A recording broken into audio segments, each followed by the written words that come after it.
এই পৃথিবীতে কুকুর শুধু বিশ্বস্ত বা কিউটই হয় না, এমন কিছু কুকুরও আছে যাদের দেখলেই মাথায় প্রথম প্রশ্ন আসে, এটা সত্যিই কুকুর তো?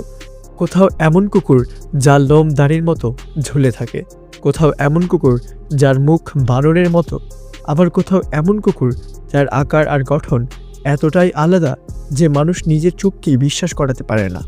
আজ আমরা দেখব পৃথিবীর 10টি সবচেয়ে রহস্যময় কুকুর, যারা শুধু তাদের চেহারার জন্য নয়, বরং তাদের ইতিহাস, স্বভাব আর আচরণের জন্য মানুষকে অবাক করে দেয়। ভিডিও শুরু করার আগে যদি এখনও আমাদের চ্যানেলটি সাবস্ক্রাইব করে না থাকেন, তাহলে অবশ্যই চ্যানেল সাবস্ক্রাইব করুন, কারণ আপনার একটি সাবস্ক্রাইব আমাদের আরও এমন ভিডিও বানানোর অনুপ্রেরণা দেয়। চলুন ভিডিওটি শুরু করা যাক। হাঙ্গেরিয়ান পুলি। হাঙ্গেরিয়ান পুলিকে প্রথমবার দেখলে 1 সেকেন্ডের জন্য মাথা কনফিউজ হয়ে যায়।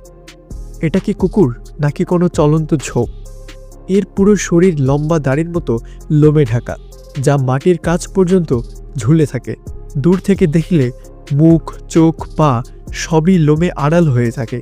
কিন্তু এই কুকুর শুধু দেখতে অদ্ভুত নয়, বুদ্ধির দিক থেকেও একেবারে আলাদা। হাঙ্গেরির খোলা প্রান্তে ভেড়া আর ছাগল পাহারা দেওয়ার জন্য এই কুকুরকে পালা হতো। এর লোম শুধু দেখানোর জন্যই নয়, বরং ঠান্ডা, বৃষ্টি, গরম আর বন্য প্রাণীর আক্রমণ থেকে বাঁচার জন্য প্রাকৃতিক সুরক্ষা। পুলির সবচেয়ে ভয়ঙ্কর দিক হলো এর মুভমেন্ট। দৌড়ানোর সময় মনে হয় যেন মাটির উপর ভাসছে, পা লোমের ভেতরে লুকিয়ে থাকে। এর কারণে শিকারী বুঝতেই পারে না এটা কোথা থেকে এসে পড়ল। একসময় নেকড়েরাও এর সামনে বিভ্রান্ত হয়ে যেত। এই কুকুর খুব কম শব্দ করে, কিন্তু কাজ করে বেশি। বিপদ এলে আগে অবস্থান নেয়, তারপর প্রয়োজন হলে আওয়াজ তোলে। ঘরের ভিতরে পুলি খেলাধুলা প্রিয় আর বন্ধুসুলভ, কিন্তু বাইরে গেলেই এর গার্ডিয়ান মোড অন হয়ে যায়। নিজের এলাকা আর নিজের মানুষদের ব্যাপারে একদমই আপোস করে না। এত লোম থাকার পরেও পুলি বিদ্যুৎ গতিতে ছুটতে পারে। দেখতে মজার হলেও আসলে পুরো পরিবেশটা ভালোভাবে বোঝে। তিব্বতীয় মাস্টিফ। তিব্বতীয় মাস্টিফকে প্রথমবার দেখলে মনে হয় এটা কুকুর নাকি সিংহ। বিশাল মাথা, ঘাড়ের চারপাশে সিংহের মতো ঘন লোম আর চোখ এমন গাম্ভীর্য, শুধু তাকিয়েই সামনে থাকা মানুষটার বিচার করে ফেলতে পারে। হিমালয়ে বরফে ঢাকা অঞ্চলে জন্ম নেওয়া এই কুকুরকে পৃথিবীর সবচেয়ে ভয়ঙ্কর গার্ডগুলোর মধ্যে একটি বলা হয়। প্রাচীনকালে রাতের বেলা মাঠ আর গ্রাম পাহারা দেওয়ার জন্য একে ছেড়ে দেওয়া হতো। দিনের বেলা এরা শান্ত থাকে, কিন্তু রাত নামলেই পুরো এলাকা যেন এদের দখলে চলে যায়। তিব্বতীয় মাস্টফি অকারণে ঘেউ ঘেউ করে না, আর যদি করে তাহলে ধরে নিতে হবে কিছু বড় বিপদ আসছে। এর আওয়াজ এত ভারী আর গভীর যে পাহাড়ে প্রতিধ্বনি তোলে। বলা হয় এই আওয়াজ শুনে নেকড়ে আর স্লো লেপার্ড পর্যন্ত পিছু হটে।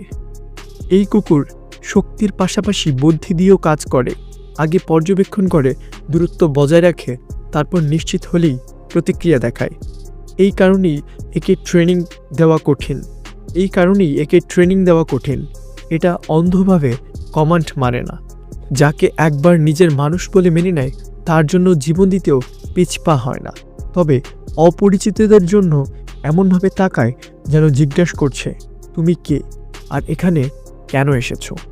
আজ তিব্বতের অনেক এলাকায় মানুষ বিশ্বাস করে বাড়ির বাইরে যদি তিব্বতীয় মাস্টিফ থাকে, তাহলে রাতে দরজা বন্ধ করার দরকার নেই। Chinese crested dog. এই কুকুরটিকে প্রথমবার দেখলে মাথায় 1 সেকেন্ডের জন্য ফ্রিজ হয়ে যাবে। প্রায় লোমহীন শরীর, পাতলা গঠন, পা লম্বা আর মুখ যেন অন্য কোনো জগৎ থেকে এসেছে। অনেকে একে নিয়ে হাসাহাসি করে, কিন্তু এটা সবচেয়ে পুরনো আর অদ্ভুত ব্রিডগুলোর একটি। পুরনো সময় নাবিকরা এদের জাহাজে রাখত ইঁদুর ধরার জন্য। এর সবচেয়ে অদ্ভুত দিক হলো এর ত্বক। লোম না থাকার কারণে এর অনুভূতি স্পষ্ট দেখা যায়। খুশি হলে ত্বকে গোলাপি হয়ে যায়, ভয় পেলে ঠান্ডা লাগে। চেহারায় অদ্ভুত হলেও স্বভাবে চাইনিজ ক্রেস্টেড খুবই আবেগপ্রবণ। নিজের মালিকের সাথে এতটাই জড়িয়ে পড়ে যে ছায়ার মতো অনুসরণ করে। মালিক চোখের আড়াল হলেই মন খারাপ করে বসে থাকে। প্রাচীনকালে মানুষ এই কুকুরকে লাকি চার্ম মনে করত। বিশ্বাস ছিল এটা সুখ আর খারাপ শক্তি নিজের উপর করে নিয়ে নেয়। আর এই কারণেই এত বেশি সময় ঘরের ভিতরেই রাখা হতো।